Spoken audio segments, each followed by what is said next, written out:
If there's two things that the opening seconds of my first video revealed, it's that 1. I may have some sort of brain-eroding fungus, and 2. I really like Deltarune. In the original draft of that video's intro, I actually lumped Undertale and Pokemon, which we will talk about someday, in with FNAF as the game series that I was most obsessed with as a teenager, with Undertale being the last to come along and probably the most embarrassing to look back on. I figured I would make a video about these games at some point, probably what I learned as a writer or two on them, but after I played chapters 3 and 4 of Deltarune, I needed a venue to just dump all of the thoughts and feelings they made me have. So seeing as chapter 5 is set to release next year, and we're probably going to get something for the Undertale 10th anniversary here in a couple months, actually less than a month now, geez. I wanted to make a video now while the iron is still relatively hot. Now I'm pretty neck deep in the Deltarune theorizing space, and I'll try to give context or reference videos here and there, but on top of a disclaimer for spoilers, I should also apologize up top if you just played this game casually and this is your first time in these dark waters. It was hard to decide what to begin with in such a scattered video, but I think it's best to go with the night. I have little doubt in my mind now that the night is December holiday, and there are a few reasons for that. 1, the antlers on the design are a pretty dead giveaway already that it has to be someone in the holiday family, and while I have heard a few good arguments for it being Carol, I just can't believe it when the evidence for Des is a lot more overwhelming. I have also seen arguments for Rudy or Noelle being the knight, but I think those are both pretty outlandish possibilities that I won't cover. I actually really liked Carol Knight before these new chapters, but after, the bat that is summoned before the fight, the use of star attacks when, and I don't really see anyone pointing this out, Des has stars decorating her room, Chris's unwillingness to hurt the knight and vice versa, indicating some kind of relationship, the thematic connections of control, it all just points in the direction of Death Knight. That said, what is the nature of the knight? As someone capable of opening fountains, we know the knight is a lightner, nothing surprising there, but their light world form must be pretty physically capable since it's able to keep Undyne, a monster capable of benching a car suppressed across the entire length of Hometown. Of course, it also transforms at points, and Susie remarks in chapter 4 that the knight must not want to face him in the light world since it knows it would lose, to which the knight laughs. I take this as the knight knowing that the fun game would actually be less powerful in the light world, and the powers and magic that they have in the dark worlds are the only way that they can even hope to stand their ground. All that is to say, and I think this has become the popular interpretation by now, Des is probably being possessed. Her body puppeted, resurrected, something to that effect. The knight is clearly supposed to be a parallel to Chris, and we'll talk more about Chris later, don't you worry. But as a rundown, what is their situation? They're possessed, opening dark worlds, disengaging from the fantasy of those dark worlds. They also have a history with Des, one that I suspect we haven't heard the full extent of and which will be compounded on in the future.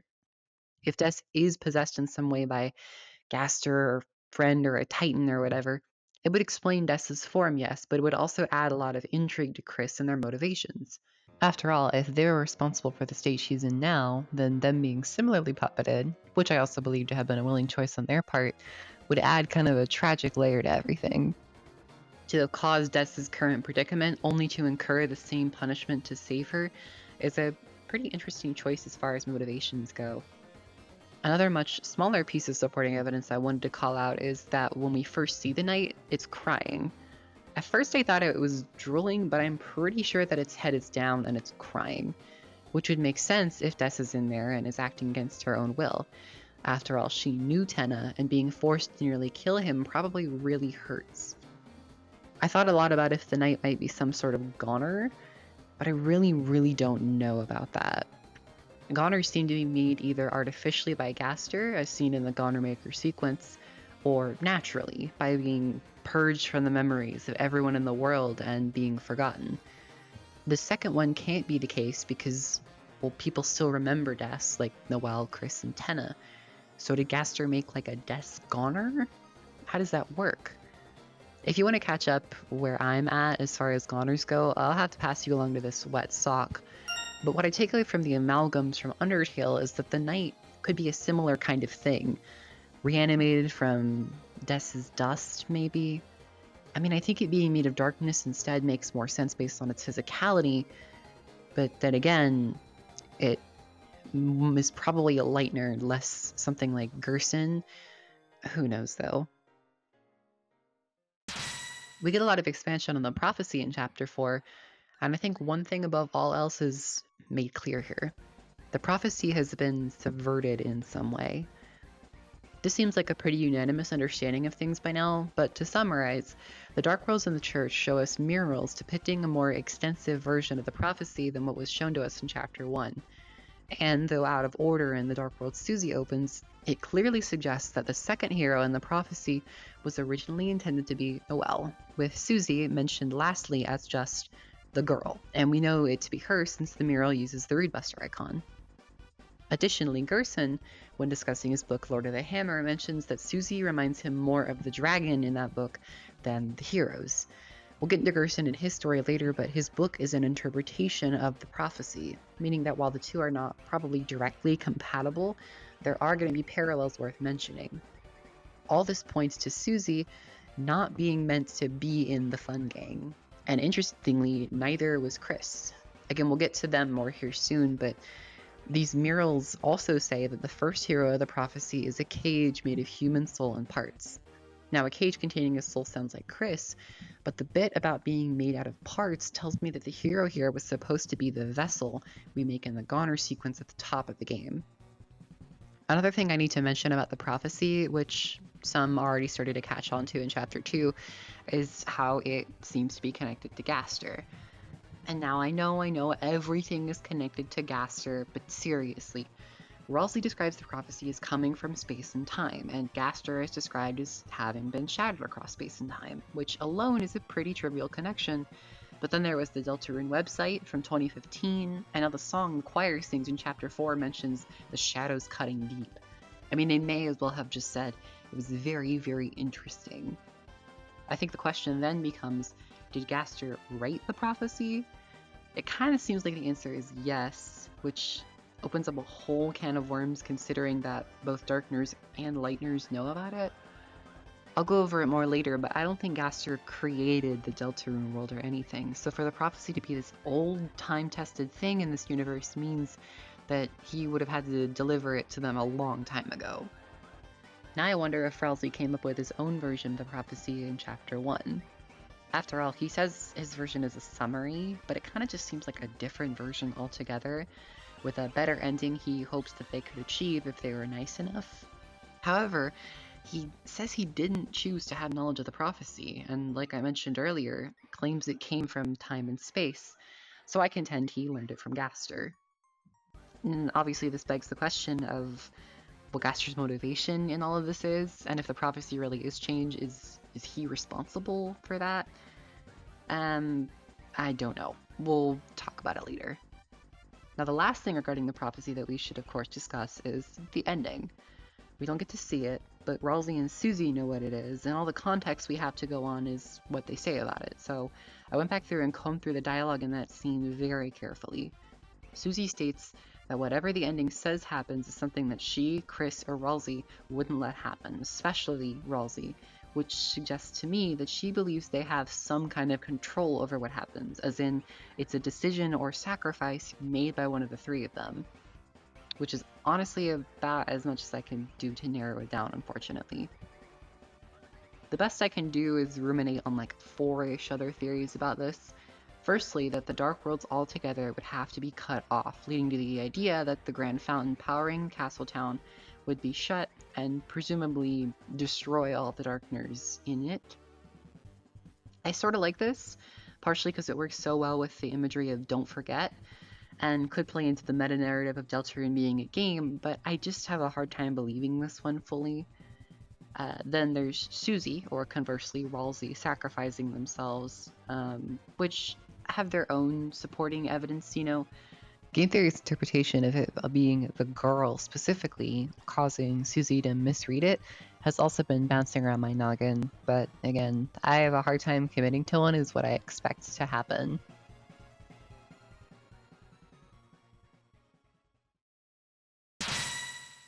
These new chapters expand on Chris in ways that I didn't think we would see until far later in the story, and there's so much to unpack that I hardly know where to start. Firstly, I'll say that they've clearly been getting up to more outside of our control or view than we initially expected, especially in between chapters. During the Snowgrave route scenes in Chapter 4, we learn that after the events of Chapter 2, they not only rushed Ridley to the hospital, but also go to Noelle's house to apologize for what happened, which they seemingly did in the time it took Susie and Toriel to bake that pie. Then, of course, we see in the sequence at Noelle's house that Chris is actually able to function pretty fine without the soul in their body, which clashes with the fandom's original conclusion that they couldn't keep it outside of them for too long without some kind of physical consequence. Though that said, they are shown to trip when putting the soul back in, as well as their head collapsing on the kitchen counter, so remains to be determined, I think. What I'm increasingly believing in, however, is that Chris keeps us around because we're useful to them in some way, even if we get in the way of their plans sometimes, and even if we piss them off really bad in Snowgrave. My current understanding of Chris as a character leads me to believe that their primary concrete motivation is to find and save Des, which also adds to why I think she's being puppeted, as it would add some cool parallels with her being Gaster's knight and them being your knight. For whatever reason, we are the key to doing that, and I suspect it's for more than just being able to close dark fountains. So they keep us around while carefully moving pieces around for themselves. Chapter 3 in particular gives us a lot of insight into their history and personality. We see in Chapter 4 that dark worlds are shaped by the will of the one who opens it, meaning that since Chris opened the dark world in Chapter 3, we can glean a lot about them from how this world is shaped, especially Tenna and Ram, who clearly have a deep knowledge of them. As far as dark worlds go, however, it's becoming clearer that Chris doesn't gel with them in the same way Susie or Noelle do. Those two learn lessons and connect with the Darkness to become better people, but Chris, while they do have a clear affinity for Ralsei, doesn't seem to indulge in the fantasy or escapism that dark worlds offer as much. I think this is to do with how they engage in fiction, using it as a way to take out and explore their worst instincts, taking enjoyment in violence, being out of their control as Eram implies, seeming almost to hate Tenna as well. This kind of escapism brings out the worst in them, which ties into the eggs. For these chapters, I expected the eggs to be pretty throwaway things, either leading to a gag or maybe a secret boss, but now I think they're compounding on something that happened in Chris's past. I'm partial to the theory that they represent the artistic process and is kind of a Toby stand-in, but viewing it from the Chris memory angle procures more interesting results, in my opinion. Third egg, on top of being absurdly complicated to get, gives us a look at Man Country, and the fourth one takes us to art therapy. There's been more than plenty of speculation on what it could all mean, like, is the man behind the tree an actual person, maybe a human person from their memories, or more of a representation of an event? Is any of this to do with roots? Bit roots and digital roots have appeared twice now in relation to Chris engaging with the secret bosses, which may relate to the Shadow Crystal more than the eggs, but I don't know. Is it to do with the pointed tail and the place where the lost woods would grow or whatever? Friend, Valentine's card man? I really don't think I can speculate too strongly in this area, but I'm very confident suggesting that we will learn something pretty dramatic and revealing about their history. Whether this has to do with death or something unrelated, I don't know, but I lean towards the latter since the eggs are regarded as not too important, but not too unimportant, and I like to think that death is pretty important. What I'm so curious about, though, is if Chris has been possessed for longer than just the time we've had over them, with past actions like ripping their heart out, being notorious for strange pranks, or the violent streak hinted at by art therapy, all making a little more sense if they'd already been possessed before the start of Chapter 1, probably by somebody else. Now, who would this be? I have no idea, and I already don't like this theory that much because it kind of saps away a lot of Chris's interesting characterization. They're weird, and I like that they're weird, so I wouldn't want that weirdness being explained by, oh, they've just been possessed for like most of their life. To be honest, this one kind of seems like a sort of remnant of three soul theory or like third entity theory, which I hope we can just declare dead in the water. Erim, or the mantle holder, or however you want to refer to them, talks about Chris having a fire in their eyes. Though I don't know how aware Erim is of the soul. They seem to sort of possibly be referring to Chris and us and is one and the same, but at the same time, they seem to have a very heightened sort of awareness of certain things, which we'll get to. I don't know. Erim is weird. I don't have too much to say on Susie, since I feel like a lot of her characterization and the themes she embodies are the most apparent so far, and thus the least open to, like, wide interpretation. As I mentioned earlier, the prophecy suggests that Susie was not originally intended to be one of the three heroes of legend, but has asserted herself into that position anyways. We've seen examples before of how Susie is able to wrench control away from the player and do her own thing, undercutting our choices and only being able to be controlled in fights because she allows it. I mean, hell, at the start of Chapter 1, Noelle nearly volunteers to go to the closet with her before Susie pretty much forces Chris to go instead. Noelle was supposed to go with them and discover the Dark Worlds and Ralsei and the prophecy, I guess, a day earlier, but Susie's mere presence disturbs that. We're definitely being set up for a rug pull like that, where Susie learns she wasn't meant to be a hero, merely an obstacle to be overcome, and her confidence breaks. This was made especially clear to me when she and Chris are climbing this one pillar in Chapter 4, where she goes on about how nice it feels to be chosen for something, to have our importance written down into fate. It's just oozing with dramatic potential. I also expect her to be set up for multiple conflicts with Chris and Ralsei when she realizes they're both still hiding things from her.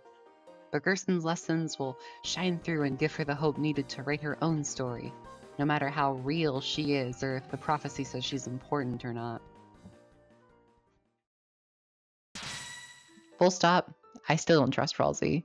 I've never been in the camp that he's evil or anything, and he did agree to tell Susie the whole truth from now on. But I still can't help but feel like he's hiding things. For one, he clearly knows about the player. This has been apparent really since the first chapter, where he diverts our attention away in order to talk to Chris privately, which he has done at least once in every chapter since. Those two are in cahoots. I just can't figure out what it is that they're planning. We also don't get as much exploration into why Ralsei can do things like teleport between dark worlds, why he never turns to stone in other dark worlds, or even what object he is in the light world. Many have speculated that he's Chris's horn headband or crown or drawing or Azrael's ashes or something, but I just don't think any of these hold up. We learn that Darkners experience the things that happen to them in the light world, developing their dark world personas based on how Lightners perceive them, and that many have very extensive histories with Lightners like Chris. If Ralsei were the headband or some other object of Chris's, why doesn't he know them? Why does it seem like he was created just before the story's beginning, or has been stuck in the supply closet for his whole existence? I do think the red horns in Ralsei's design are intentional, however, as I still believe he is what Chris wishes they were, or some perfect version of them. His origins are still a mystery, but I think the pre-Chapter 3 idea that he was created by someone like Gaster to help fulfill the prophecy, or rather his prophecy, holds up. That said, we just don't know what he is. He says explicitly that he's a Darkner, so him being something like a Goner doesn't sound as plausible. That said, if you're looking for more of a primer on the Prince from the Dark, I'd check out this video by Cam. It was made before the new chapters, but I still think it holds up pretty well. I don't have a lot to say about Carol, especially because I don't think she's the knight, but her collaboration with Chris and Asgore is suspicious as fuck. I feel confident saying that Carol is the one on the phone with Chris in Chapter 4 both times, meaning there's some kind of promise Chris made to Carol about something. We don't know too much about her at the moment, but I'd hazard to guess that Carol's motivation lines up with Chris's, to find and save December. So it would make sense that Chris would promise to help her, especially if they were responsible. Now, Asgore being roped into this makes things way more interesting. The monologue you can overhear on the conspiracy board in his basement suggests he's working with Carol, but I wonder if he knows the Chris's as well. Many have connected him, and even Toriel now, with just a disappearance in some way, and I think this all just about confirms it. Like his kid, Asgore probably feels guilty or responsible for Jess's disappearance and the subsequent fallout that occurred, first between the Holidays and the Dreamers, and then with Toriel.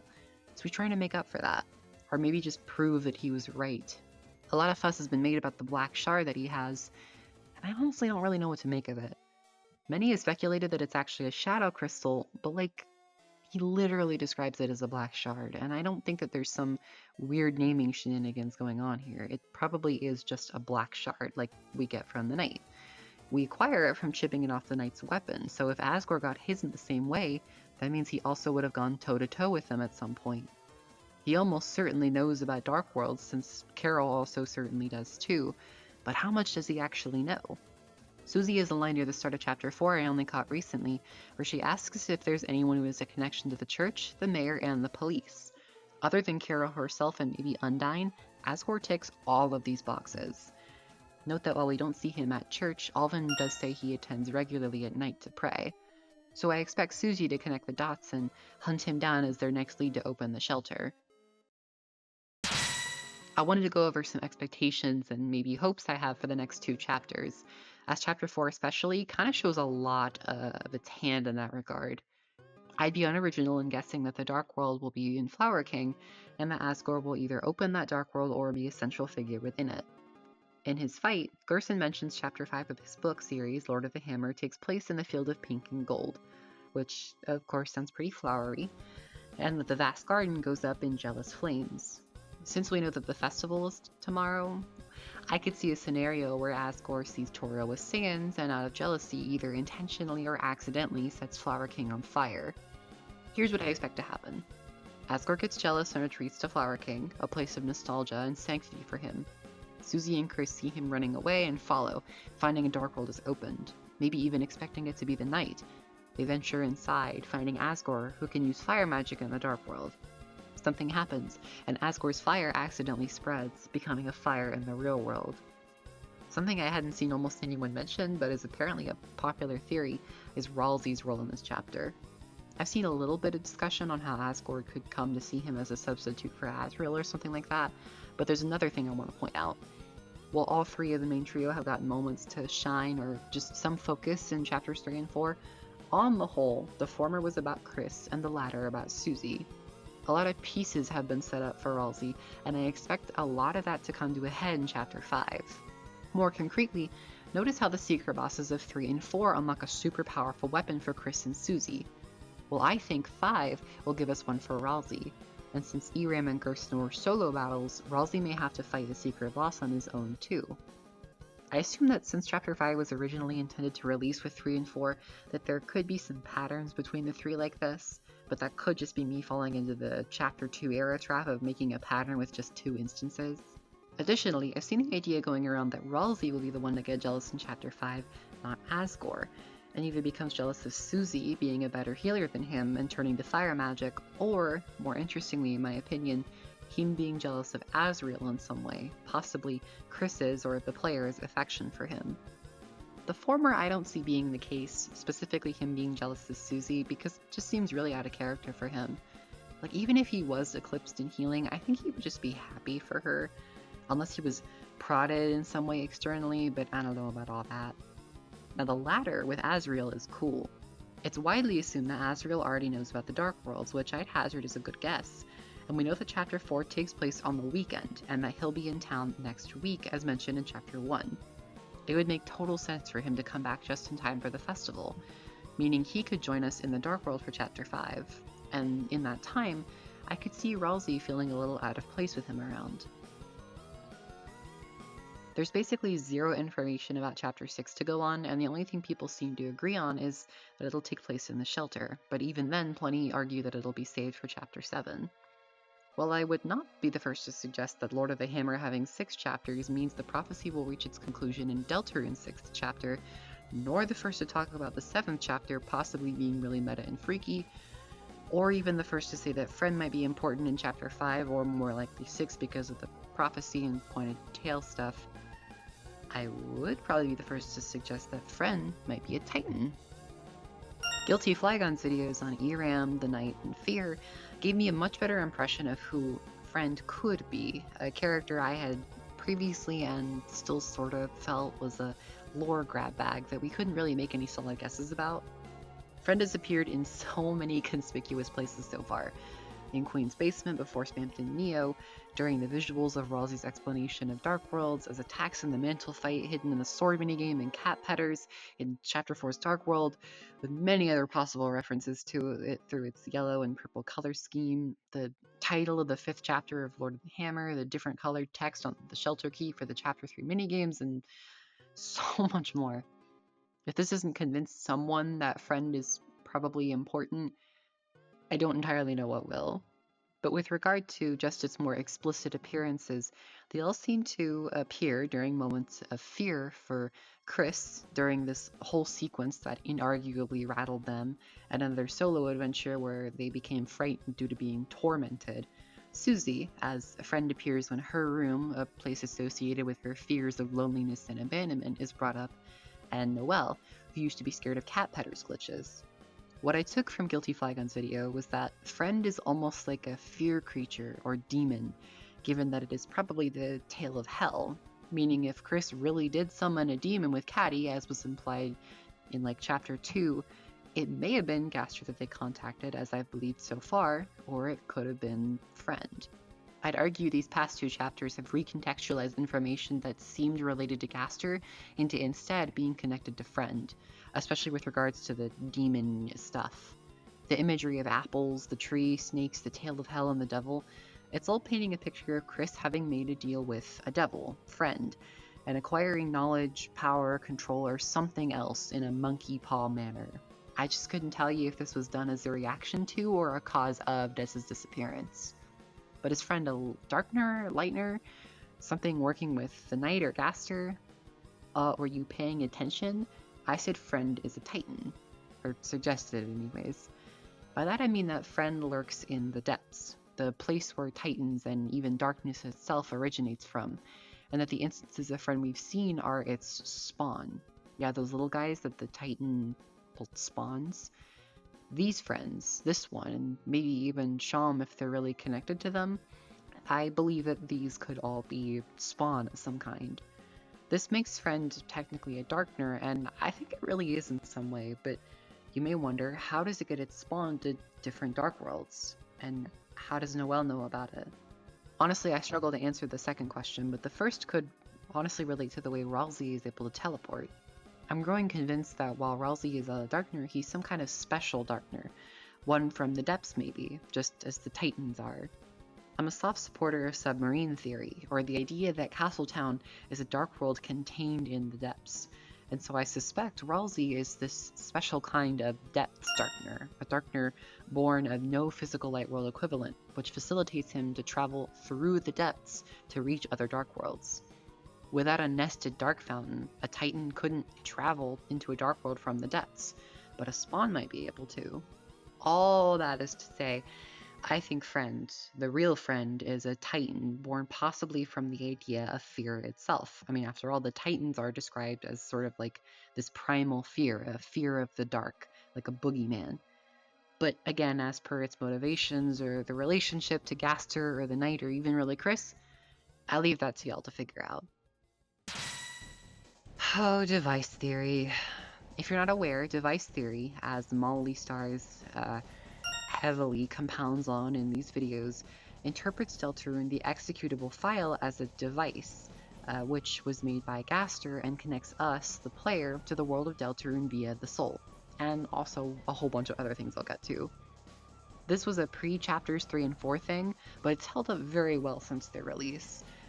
There are a few things left untouched or made shakier, like almost no follow-up on the 3 different saves thing, some of the new uppercase files and songs not entirely matching the pattern of files in the device being all uppercase, but really not much else to my understanding. It's come out the other side looking pretty feasible still. First, Gaster. Him being able to reach us, the players, in the real world through Twitter and overseeing the survey program still makes sense. But there really isn't a whole lot more to speculate upon because he only shows up in like 2 more places during these new chapters. He's the one that facilitates your rematch with the Knight, finding it very interesting that we want to keep going and urges us to demonstrate our power, ultimately rewarding us with a Shadow Crystal for our efforts. Now, I still don't entirely know what to make of the Shadow Crystals or the bosses that guard them. but freedom acts as a theme, a motif even, that connects them. I think Jevil, Spamton, and Gerson are obvious, as goes their relationship to freedom, but what about the knight? It makes sense that if Des is being puppeted that she might want freedom, but I get the idea that it's more meta than that, having to do with freedom or control when confronted with an unmoving narrative, as the other bosses are. It's almost as if Gaster is interested in us, in what our reactions to things are, and is watching what we do. You know, he's interested in our power, this power of maybe hope or determination. It's hard to say exactly. He does appear a second time after completing chapter 4, and the only takeaway I really have here is just the way he refers to his Deltarune, which just adds to the idea that the game is his program or experiment or something, and for whatever reason, he needs our help to see it through. Going back to Des, the new chapters also give us new unused dialogue in the code. And now I think it's clear that this is either her or a totally new character that we know nothing about, and which would obviously be hard to speculate on. Whoever this is, they speak to something being the source of some kind of scratching, which has been assumed to be either us or friend. While clearly her memories here are fractured, I imagine Des knows friend somehow, so for this presence to be new to her seems significant in some way. Ultimately, I don't know how important the unused text will be, but my guess is not that much. What fascinates me is how the final words Gaster leaves us with don't change for any reason, shadow crystals or the weird route, except for when collecting the eggs, which... Huh? The eggs seemed the least related to Gaster in any way, more being a supplementary thing about Chris, but that's the only one he questions? The most I can surmise there is that it connects to Gaster as an Easter egg, as seen with Noelle, the Easter egg hunter, and the secret eggs is, well, Easter eggs. Honestly, the crystals, eggs, and weird roots all could have their own origins in a Gaster-related miasma that I wouldn't be able to crack, but I think we'll just have to wait and see. One thing I do want to call out, though, are the mini-games in Chapter 3, the one Tenna has us play. These are, as Ram explains, modified versions of the game Chris plays as a kid, and he lets us play the original unmodified version, the one which allowed Chris to do whatever they wanted. Deltarune has a reoccurring pattern of new interpretations of old stories, as seen through Lord of the Hammer, Dragon Blazers, and now Tenna's minigames being his version of Mantle, with Deltarune possibly being a new interpretation of the prophecy. It's worth pointing out that Mantle, which is probably this game's name, is kind of weird. I couldn't get a clear idea if it was based on something else, but it does have components of the prophecy, namely the Deltarune, all the Undertale parallels and the tutorial variable for the deer sprites, but I find its connections to the weird route to be most interesting. Getting stronger, using Noelle's ice magic to proceed, the two are definitely linked, and I get an odd feeling that Mantle is supposed to be the instructions almost. Snowgraving Birdly, as is depicted in the minigame, could have only happened in Chapter 2, as if those showing it to us know we can go back and follow the route as laid out, paving a way for a different, if worse, future. And now that we're getting to the topic, let's round things out with... I think it's safe to say that the weird route was not at all what we were expecting it to be. I remember all the theories that we'd get different characters in each chapter to manipulate, so 3 would be Firegrave with Toriel, and 4 would be like Snakegrave with Jockington or something. However, now that we've seen things play out a little more, it's clear that its focus is on Noelle specifically. If what I postulated earlier is true, and that Noelle was supposed to be the second hero of the prophecy, then what I think we're seeing with the weird route is a forceful correction of fate. Things are not going according to the prophecy, we've established this. So what the weird route seems to be doing is course correcting, dragging Noelle back into play, possibly even setting her up to be controlled by the player, which is what the red dot is, a burgeoning soul. Love finds its way to the girl is a quote from the prophecy that many have interpreted to mean the Undertale version of love, LV in level of violence. Noelle gets stronger in the weird route, more powerful, her level increases, and not to mention the image the prophecy shows is one with a heart in her chest. Now that said, I do think she is supposed to find love, like romantic love, but not with Susie. I'm not alone in noticing how creepy the weird route is and how it kind of pushes Chris and Noelle into romantic situations. If this route really is about correcting the prophecy, well, the prophecy has always evoked the story arc of a classical fantasy tale, and isn't the girl falling in love with the hero one of the most common of those tropes? Now, obviously, this is not what anyone involved wants, and I'm kind of horrified to see where it goes, but this is the cost of trying to take control and force your actions to matter. On top of that, the prophecy states the first hero should be the Cage of Soul and Parts, which as mentioned describes the vessel a lot more accurately than Chris. If we are forcefully correcting the changes to the prophecy, then maybe we will encounter, even fight the vessel. The mental minigames show us having to eventually discard and destroy Ralsei, Susie, and Chris. I see it very likely that this route will result in us eventually having to pilot the vessel as a substitute for Chris. And free of our control, they'll probably have something to say, I guess, about all of what we put them through. Now for the linchpin that underlines it all. Have you ever noticed that all of the secret bosses in every chapter laugh? No? Well, they do. If this pattern does not continue in the next chapter, I will do this to the real Gaster. Anyway, that's all for this time. I might scrape the corners of my skull for more elaborate theories in the future, but it's more than likely that won't happen until after chapter 5, so whatever.